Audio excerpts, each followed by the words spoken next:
the side, you're gonna use that for accents and all kinds of stuff, okay? This is the hardest part, is proportioning your clay. If you mess up, don't worry, it's not that big of a deal. You just get more, add more, whatever. All right, about 3/4 of a block of clay will make a dragon about this big. This guy's made with about half a block, okay? So you can see the size difference, okay? The bigger the dragon, the more clay. All right, so you wanna cut it apart on the seams that are already there. One whole piece is going to be your body. Set that aside, okay? Take another quarter of it, cut off 1/3. This is gonna be your head. Your what? Head? Head, Head is 2/3 plus. yep. Set that aside. This is going to be your ears and some extra pieces, okay? These are gonna be your legs and your arms. So, in order So to... what size are you making? This big one, the big one. So bigger if one. you make the little one, Out of a half a block. The way that the tutorial that you will download Will be for the has little one. proportions Oh, okay. better. Never Okay, mind. we don't have pasta machines and stuff here, so Okay. I'm doing this the best like the easiest way I can think to do it for y'all. Okay. Okay. All right. So this guy is going to be your arms and your legs. Now you want your legs to be bigger than your arms. Okay. So the way I do this is I section it approximately in thirds. I'm going to cut a 2/3 piece and 1/3 piece. 2/3 for legs, 1/3 for arms. Okay, make sense? All right. So this is going to be my legs, and this is going to be my arms. Okay. This is going to be tail and other details that we'll need later. Okay.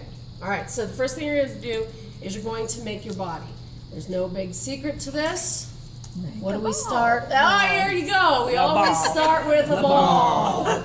You're gonna make a ball. Gee, that's a surprise, isn't it? Yeah. I sound like a broken record. Make a ball. Where's your ball? Let me see it. Okay. it's like he stays So you're gonna take this guy. You're gonna make a ball Was she out at of our it. room last night? Make sure that there's no seams in it. You're just gonna have to correct them later. Okay. Now, do you want a tall dragon? Do you want a skinny dragon? What do you want your dragon to look like? Me? I like short and chubby. All my dragons have bellies. All my dragons have butts. Just be honest, ladies. That's the way it works. All right, so you're going to make a teardrop.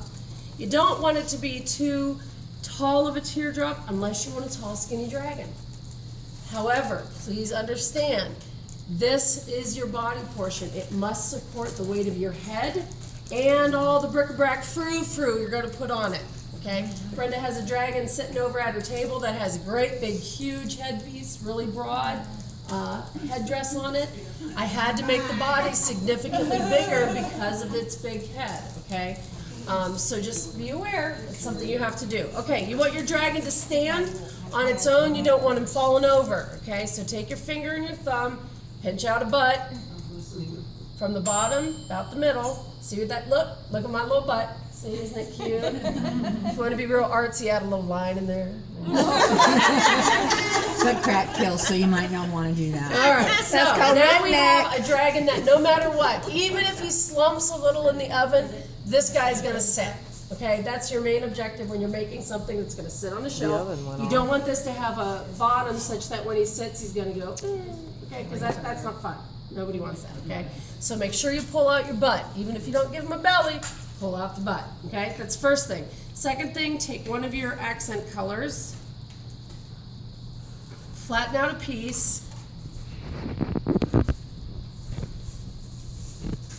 and this is the way I'm doing it without cutters. If I had cutters, I'd do this a little differently, but I'm going to guesstimate about how tall that body is, and I'm going to rip off a piece. I'm going to form it into a teardrop that's about the same height, okay? That's pretty darn close. Now I'm going to flatten it the whole way around. This is going to end up being his belly. Now if you had a pasta machine, you'd run this through a pasta machine. You could use a cutter to do it.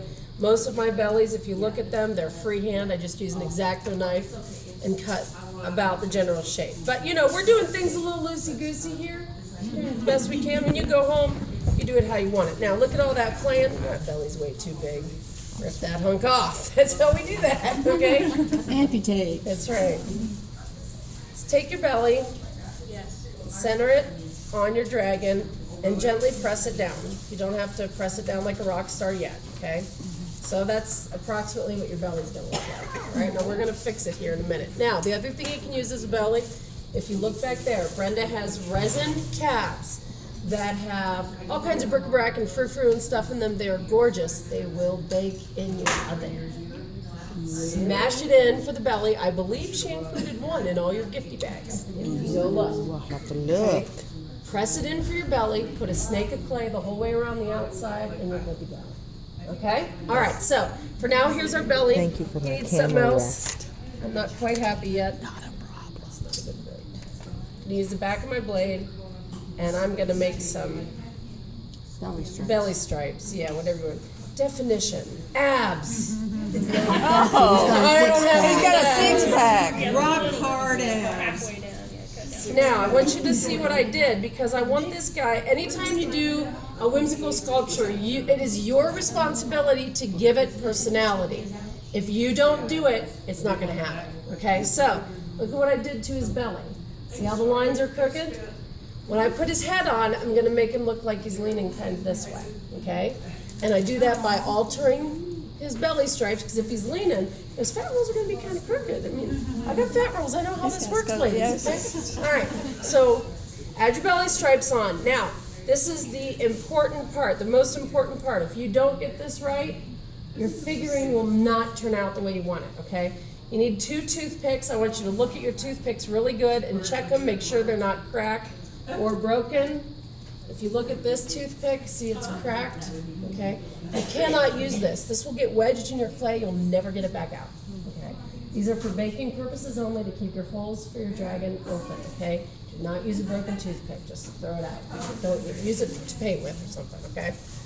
You're going to take your toothpicks. You are going to insert it from near the bottom, okay? You don't want to put it up too high. These are for your legs. Your legs need to be able to wiggle, okay? They need to be able to kick. But you also have to have room for your arms, okay? So even though your arms, see, his arms come right down to his legs. Even though his arms come down to his legs, if you put his leg up higher, well, now he's not going to hang right, okay? So just be careful and conscientious of where you're putting things. Take your toothpick, put one finger, I'm right-handed, so I'm doing this right-handed. Put one finger on the outside of your dragon body. The hardest part about this is putting the toothpick in straight, but not only straight, the right place. If you put it in crooked, well, great. Now you're going to have a leg back by his butt and one out by his belly. Well, that's not good. That's awkward. All right. And uncomfortable, I would imagine. All right. So what I would say is if you miss the step up, redo it. Okay, don't settle for not okay, all right? It's not hard. Just pay attention.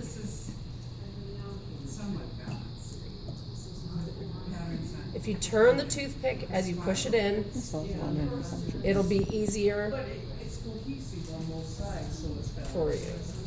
All right. Once you have it all the way through, put it back through the other side. Now, the cord that Brenda got for us is pretty thick, okay? So you have to make your hole pretty big, okay, for this cording to go through it, okay? So take your toothpick and just kind of roll it around, make your hole just a little bit bigger. Worst case, if your hole is too small, at the end you can always use a bead reamer and ream out the inside the same exact as you would a bead, okay? Now, the one thing about your toothpick, it's okay this time because this cord is so big. If you're using thin cord like this, you do not want your hole to be so gigantic that your knot has to be 3 times the size of his arm. Okay? All right, that's just not going to be cute. All right, so once you have the one for your leg, you're going to do the exact same thing at the top. Okay? All right, go. Make your bodies. Get your clay. Make your bodies.